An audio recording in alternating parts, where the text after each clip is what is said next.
வைதாலும் இசை நீயடி, அடித்தாலும் மலரின் கொடி. மகள் யாரும் இல்லாமல் வாழும் தந்தைக்கு உறவுகள் எல்லாம் மௌனமே. தாயே தாயே மகளன வந்தாய், தந்தை சிந்தை நலமுற வந்தாய்.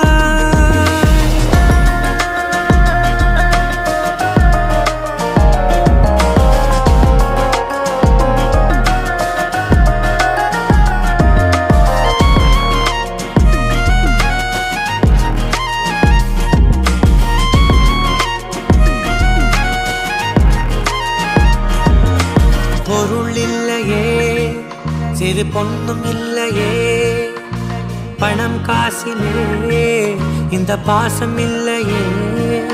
அன்பான மகள் வந்தார், அம்பானி நானாகிறேன். இந்த இன்ப மகாராஜ பெற்ற புது ரோஜா எலிசபெத் ராணியின் பேத்தியே. தாயே தாயே மகளன